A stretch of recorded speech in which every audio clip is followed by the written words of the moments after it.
Hello, and welcome to the second session of the lab, Making Sense of Immersion in 2021. You're getting a very real-time experience of me being in New York if you're hearing any sirens outside, but you know what? Hello from all over the world. Thank you so much for joining us today. This series is a bunch of really interesting institutions and people representing them talking about what the future is for mixed reality and museums, from curation to distribution, to how we talk about it so that audiences, consumers, patrons all understand what we're doing when we move forward with exhibitions, when we move forward with building and creating the future of technology and art. Today, we're going to talk about specifically distribution for immersive artworks in museums. I'm Darragh Dandurand, and I am so happy to host this second episode in a three-part series alongside several wonderful institutions I'm about to introduce. A bit about me. I'm a creative director and a strategist.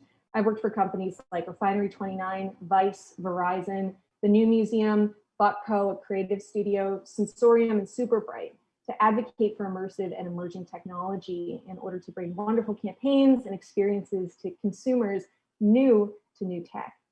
I'm also a journalist covering immersive technology around the world, and I really love to focus on fashion and e-commerce and really interesting ways in which creatives are trying to blend technology to build the future.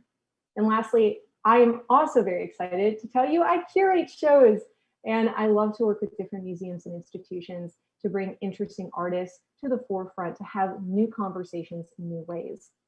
All that to say, this program has been initiated by We Are Museums, an online community of museum change makers leading through change, and Museum Connections, an international trade fair focusing on the business of sustainable challenges for museums, cultural institutions, and touristic venues.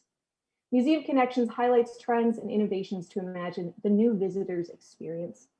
The next event in this series, or excuse me, their next event for Museum Connections will take place in Paris, France in May. For the lab series, We Are Museums connected with key actors from across the fields in museums and technology to join forces. These include the cultural services of the French Embassy. As part of the program French Immersion, the French Embassy has launched a study on how to fund and distribute immersive experiences. The study is conducted by the US crowdfunding platform, the Kaleidoscope Fund, and that has built a global network of over 20,000 top VR creators and industry leaders. Also, the Pixie Festival, a French festival that features an exhibition of the most innovative stories and digital installations. And Fabula, a cultural practice and observatory dedicated to the idea of worlding with digital media, virtual reality, open worlds, and online streams. This program has the ambition to create a safe space for a dialogue for the key actors of VR and immersive industry that are working hard with cultural institutions to unpack and unlock the main challenges still existing.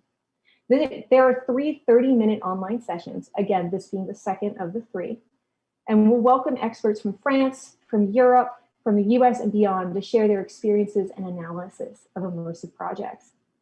This cycle of ongoing discussions will inspire a roundtable that will follow up afterwards, and it's organized at Museum Connections 2021 in Paris. Lucky for us all, again, there's one more in this event series. It's on December 7th, where we'll be talking about immersion for cultural institutions, which technology for which need. On our last talk, the first episode in the series, we had a wonderful opportunity to speak with Chloe Jari, the co-founder of Lucid Realities, and she presented about the water lily obsession. We also spoke with Christiane Paul, the adjunct curator of digital art at the Whitney Museum of American Art, and she spoke about unexpected growth and AR/VR installation that had a lot to do with environmentalism. Now I'm very excited to introduce our first speaker for today. Her name's Hannah Bellicha. She's the project manager of the digital department of the Institut Français. Hannah is a digital project manager. Her work is focused on, the Institut Français is a public institution under the aegis of the French Ministry of Europe and the Foreign Affairs, and of the Ministry of Culture responsible for the French cultural actions abroad. Making digital culture central to its strategy, the Institut Français supports those in digital creation in their international development in close cooperation with the French Cultural Network overseas. Presently, she's particularly attentive to fostering the emergence of original and hybrid forms of creation and to combine new technologies with different forms of artistic expression. The Institut Français has recently released a catalog of VR immersive experiences, which she'll be presenting on momentarily. They promote some 40 French original works at the intersection of virtual reality, live entertainment, and visual arts. It aims to introduce these new types of performances and exhibitions to cultural venues like museums, which that want to innovate and bring on new visitors. So without further ado, I'd love to introduce Hannah. Please take it away. Hi everyone, thank you. I'm going to share my presentation.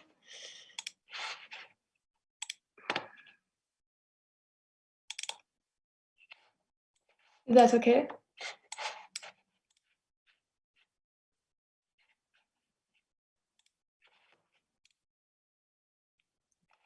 Okay, so yes, I'm Hannah and I am working for the Institut Français, which is the public institution responsible for the French cultural actions abroad. It promotes French culture in the world with the support of the French cultural network overseas. For many years now, digital culture are at the center of our strategy. In close cooperation with the cultural network, we support French digital actors in their international development, and we also promote dialogue and collaboration with foreign professionals. We are very interested in the emergence of hybrid forms of creation that combine at the same time new technologies with different forms of artistic expression, like visual arts, theater, music, or dance, for example. We have recently published the catalog VR Immersive Experiences. This catalog presents some 40 French original creations at the intersection of virtual reality, live entertainment, and visual arts.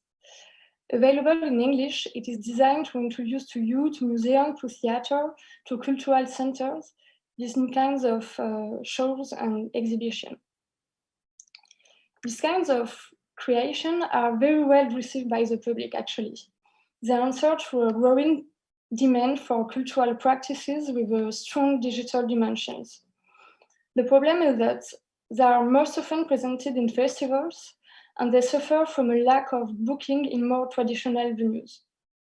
So with this catalog, we want to introduce these new art forms to facilitate their understanding and facilitate the booking and contribute in that way to the development of a market for this sector.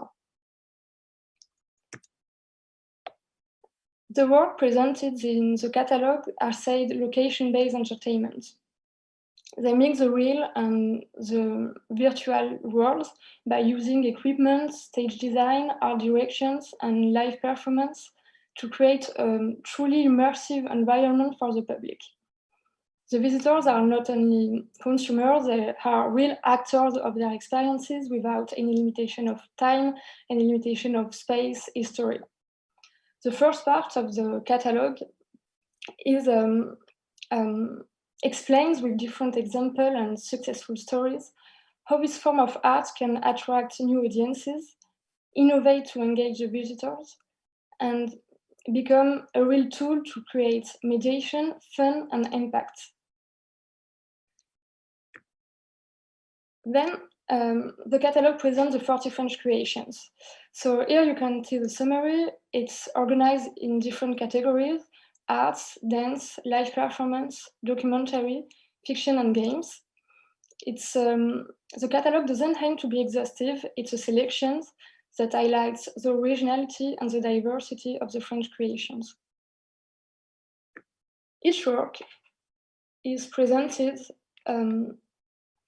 with a summary sheet that describes the user experience, the installations and the setup, the technical requirements and the human needs, the financial information. So you can have an overview of the process if you want to book it. You can see here another example. Here also, we really wish this catalog to serve as an inspiration to cultural venues and museums. To finish, in order to help the French productions that are developing new projects, the catalogs comes with a a form for cultural centers with some questions to better understand their capacities, their technical requirements, their booking methods and expectation. So please feel free to download the catalog on our website, to answer to the form, and feel free if you have any questions. Thank you. Hannah, thank you so much for presenting on that. What a wonderful resource for people to use. So thank you very much. I'd like to take a moment now to introduce our next speaker, Myriam Achard, Chief of New Media Partnerships and Public Relations at the Phi Center in Montreal. She's a driving force in communications. Myriam has more than 20 years of experience doing public relations. For the past 12 years, she has worked with Phoebe Greenberg to develop and promote the Canadian and international avant-garde art scene. She has been a director of PR and communications at the Phi Center since it opened in 2012. Since 2015, Myriam has been researching immersive and interactive works to showcase at the Phi Center as part of VR exhibits.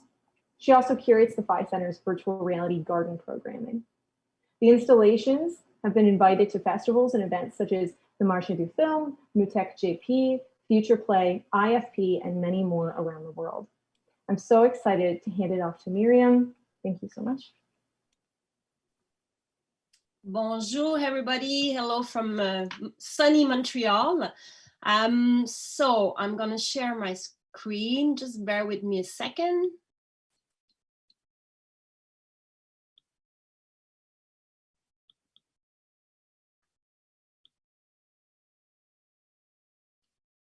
You can see my screen? I guess. So yes, so my name is Myriam, and again, thank you very much for this invitation. Very happy to be with you today. What you see on the screen right now is the Phi Center, beautiful building located in the old part of Montreal. As Darragh said, we've been open since 2012. Phoebe Greenberg, cultural entrepreneur, is behind that project, but before opening the Phi Center, she opened a contemporary art foundation also in Montreal, actually located 2 minutes away from the Phi Center. We opened, as I said, our doors in 2012. My role evolved since the beginning. Right now, I'm in charge of new media partnerships and public relation. In the normal time, I'm traveling a lot. I go to different festivals, biennale, visit artist studio to be able to discover new works and to be able to show them in the center in Montreal. So what I'm going to do today is really like walk you through a little bit of some of the exhibitions we did and what are our future plans maybe for those of you who could be interested. So since 2015, digital art exhibitions have been central to the Phi Center's programming, different exhibitions, all with the same goal: to invite visitors to experience the very best of what digital, interactive, and immersive works have to offer.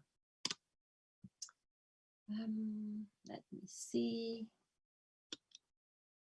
Why doesn't it work?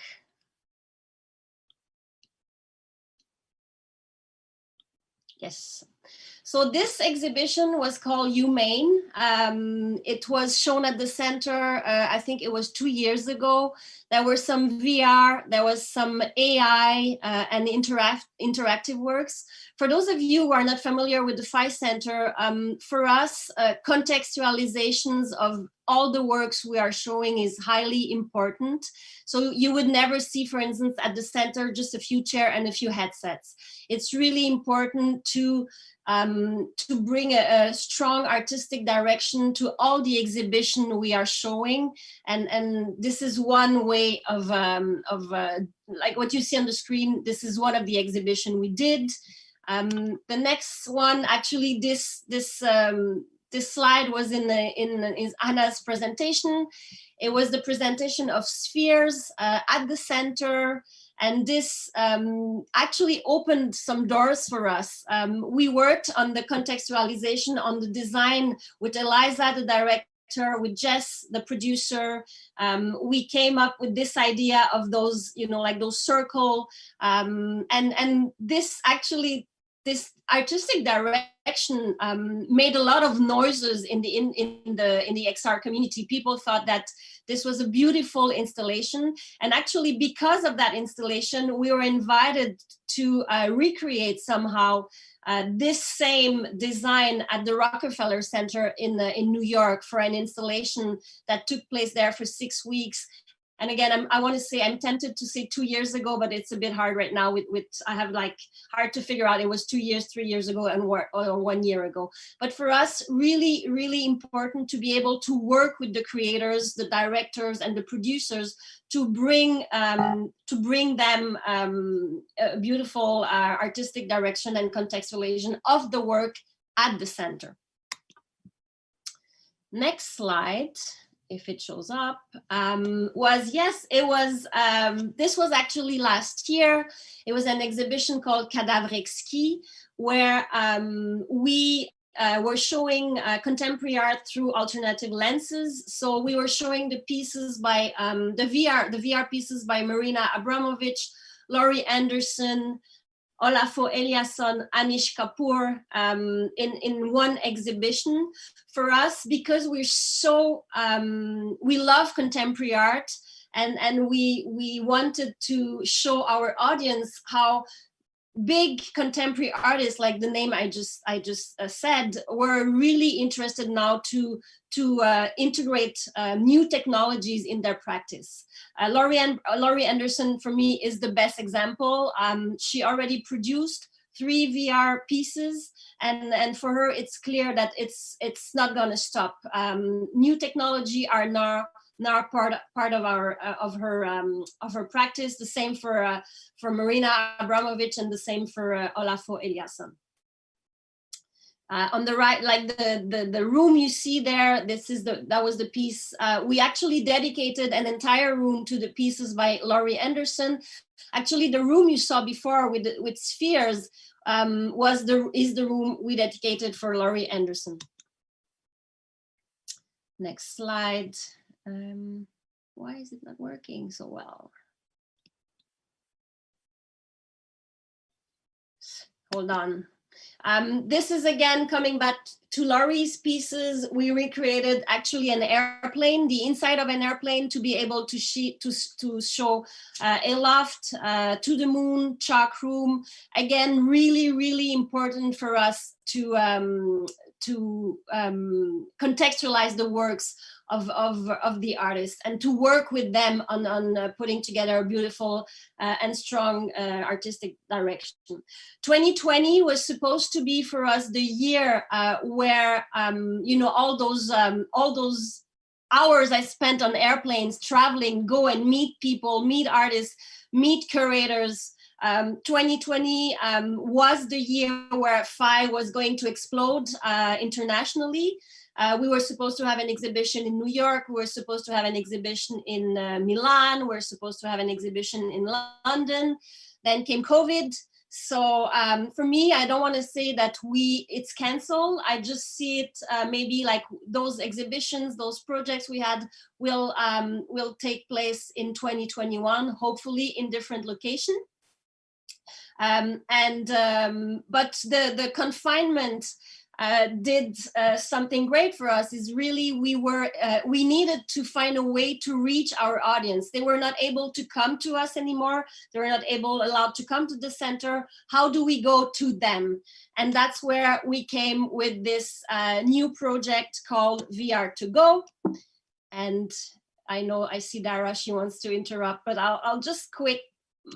So VR to Go is a project that we launched during the confinement. Again, it was a way for us to go into people's house because they were not able to come to us. So we put together this project where we delivered Oculus Go headset to people's home with choices of 10 films that I curated. People could keep the headsets for about 48 hours. So the entire family, for instance, could watch the 10 films. films, and then we were picking up back, and then obviously cleaning process, clean box and everything, and then it would go to another home. So we have that in Montreal. We launched it in Quebec City. We are in discussions with other cities in the world. Many projects to come next year, but that will be for another time. And I'll stop share my screen. Myriam, thank you so much. Those are some very interesting solutions, specifically the one you just mentioned, VR2Go. I love that. And we have to find ways to still push mixed reality forward and to find ways to talk about it in an artful sense. And it is difficult now, but I admire that you are thinking outside the box and cleaning in the box, and it's a lot to work with, but you're doing it, and I admire that. As well as thank you for sharing with all of us your views on how to curate these works and what your plans are for the future. 2020 has been so difficult, and with 2021 just a few weeks away, here's hoping that we can all get back on track with merging these worlds a little bit easier. Up next, I would love to introduce our final speaker, Mike Jones. He's the senior producer of Marshmallow Laser Feast. Mike has a reputation for driving forward ambitious work in a variety of forms: live events, art installations, digital media, and more. One of the driving forces behind Marshmallow Laser Feast, he demonstrates a unique vision for the future of creative experiences. Mike has produced the critically acclaimed work Tree Hugger, having premiered at Tribeca Film Festival in 2017, and other mixed reality works too, including Sweet Dreams, that was at Sundance in 2019, the MLF's latest sold-out experience, We Live in an Ocean of Air, at the Saatchi Gallery in 2019, and others. Mike, I'd love to hand it over to you now. Thank you. Hey, thank you. Nice to see everyone. I'll start sharing my screen now.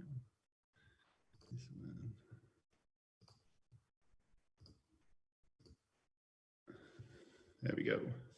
So I'm going to tell you a tiny bit about myself, a little bit about the studio and our process, and then most about the piece We Live in an Ocean of Air. So I'm a producer at MLF, and my intro that I've just been given, thank you very much, tells you enough about me.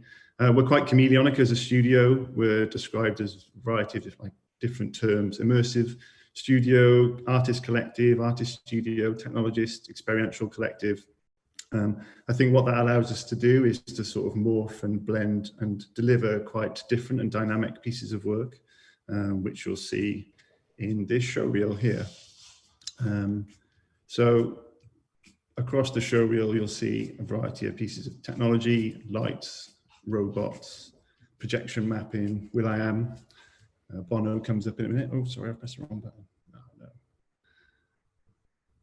No. Oh, sorry. But what you'll see a lot in the showreel is particularly lots of people who are at the heart of the work. So we always try and engage our audience. We always try and create real-time pieces of work. And the point of that, the real key behind that for us as a studio is if we can create this real kind of sensory wonder and immersion, and we hope we can create agency, and with that agency, we hope we can create empathy. And with that empathy, we hope we're really kind of delivering work to like the core of people and their heart and soul. And particularly with kind of our later works and our future trajectory to deal with a lot of work to do with like the natural world and the planet. We feel that using technology, as you know, it's kind of a bit of a dichotomy, but using technology to re-engage people with the natural world is something that's kind of quite powerful and just really apparent, you know, taking people who mostly live in cities and putting them outside in the forest and trying to re-engage them with the natural world. I'll skip on just in case I get shouted at for time wasting. So we live, the world beyond the limits of our senses is a place that we live in, basically. This is this liminal space where we do most of our work. And this phrase really highlights the line of inquiry of our business. We see our practice as kind of cutting edge storytelling paired with technological expression, and think of our work as kind of thorough, well thought out, but there's always a desire to play and have fun and see where that leads. As I've said, you know, we're kind of hard to categorize, have a quite chameleonic appearance, but again, that's because we sort of, we look at other disciplines and we take from those and merge those and combine with ours. maybe collaborate's a better word than take, but art, science, technology, experience, they're all kind of really key to what we do. We see what we do ultimately is this kind of what we're talking about now is immersive, and it's this field that we sit in that prior to COVID we saw ourselves really flourishing in, but ultimately we still see it as our future, whether hopefully that's in physical spaces. Also that'll be online, which was a plan for a bit further down the line, but we're having to bring forward a bit. So I'll talk to you about the piece mentioned that we delivered at the Saatchi Gallery, We Live in Ocean of Air. Much like Myriam, God knows when it was, but it launched on the 7th of December 2018, so almost 2 years ago. The project really aligns with our trajectory. We saw it as our next big piece of work that we wanted to make for us, but we also saw it as an opportunity to monetize what we do. What we do is fairly niche and new, and our business model can be a bit like this. So how do we create a piece of work that we hope will tour lots of destinations around the world? It'll cover the cost to make it. So it'll then bring a return into the studio that allows us to make the next one. We looked at various different kind of business models, film, commissioning, sponsorship, and we kind of blended those all together to ultimately make this piece. We launched it at the Saatchi Gallery, ultimately a big cultural organisation here in London. And we felt if we did some research, if we can find 10 of these over the lifetime of the work, three and a half years when we first originally planned this, then halfway through that it paid off the capital costs, and then the next 5 it kind of generally had a return into the studio. But also, what we found out subsequently about distributing immersive work is that it's not that straightforward, and we should have done a lot more research prior to launching this piece. In the end, we just had to make it and deliver it because we committed to the time frame. I'll show you a little video on the work, and I'll try not to click off it again. But ultimately, the piece itself is it's a virtual reality piece. It's untethered, it's shared, 12 people every 10 minutes in groups of 6. And it follows, it shows the symbiotic relationship between yourself and the natural world. And that's visualized through breath. So we visualize this invisible entity that's around us, quite poignant at this point in time.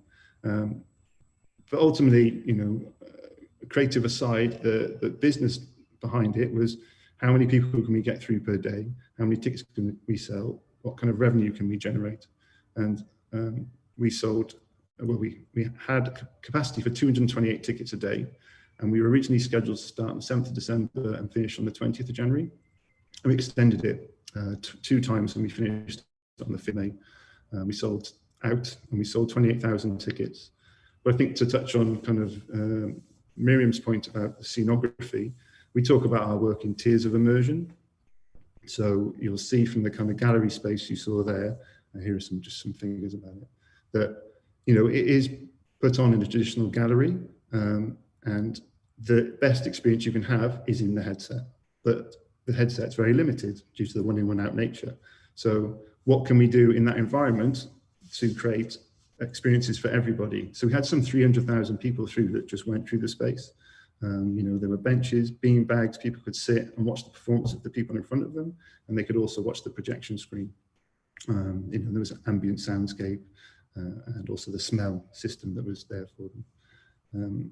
Here are some kind of audience facts that I think are interesting, particularly for organizations who are looking to put on this kind of work and drive new audiences to come to their institutions.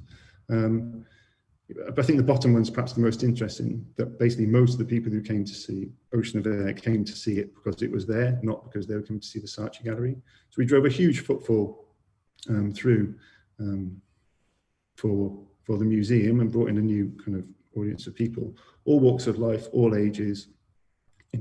Everyone tried it. There was no kind of entry barrier kind of thing.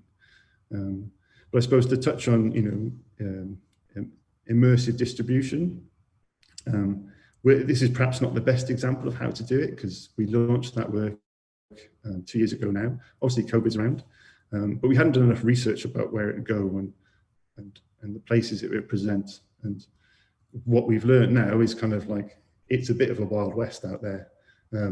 We've gradually had to kind of be the icebreaker and find organizations, much like the Phi Centre, Next Museum in Amsterdam that's just launched, places in around the world, those kind of niche museums that kind of really believe in this kind of work. And, you know, we've had to like put it on a boat, and we're here, we're just waiting for it to like touch ground and kind of be that next piece of work that kind of finally gets there. You know, it had taken, after we finished in the Saatchi Gallery in May, we've worked the whole time we were there, and we were about to, just before COVID, so February, announce kind of 4 tour dates for it. But unfortunately, we kind of like never hit ground. So much like everyone else, we're just in this holding pattern. We believe in the work, we believe in its power and its ability to kind of empathize with people and the power that can do for the natural world and the environment around us. And we just hope it can tour soon, basically. Thank you. Thank you, Mike, for sharing that and for having a sense of humor about where we're all at, but also still going on and creating wonderful work. I really like that boat graphic. It sums it up well. And we do have to have a sense of humor as we innovate. With great challenge comes great innovation. I truly believe that, and I'm sure everyone else on this call does too. We have the opportunity to continue to build the future of museums and work in new innovation and new technologies every day with every new exhibition that comes along, because that's what the future is, and we're building it together. A special thank you to all the organizers of this who I listed before, wonderful institutions, the representatives of them that have worked tirelessly to put this together. Special thank you to the speakers today, Hannah and Myriam and Mike, for the work that you're all doing to advocate and build all of these new technologies into exhibitions, into experiences, and help onboard audiences that will inevitably come to embrace all of these wonderful new ways of seeing the world and interacting with it. We've learned about a lot today. Fortunately, this entire talk has been recorded. You can find it on YouTube. This is, again, the second of a 3-part series. The next event is being hosted on December 7th at the same time. There's an Eventbrite link. It is, again, free. I'm sure all these resources can be shared on social media and possibly here in the chat. So reach out if you have any questions to any of the organizers. And I just want to say thank you so much. This has been such a pleasure. And everyone, I hope you have the most wonderful day. Thank you.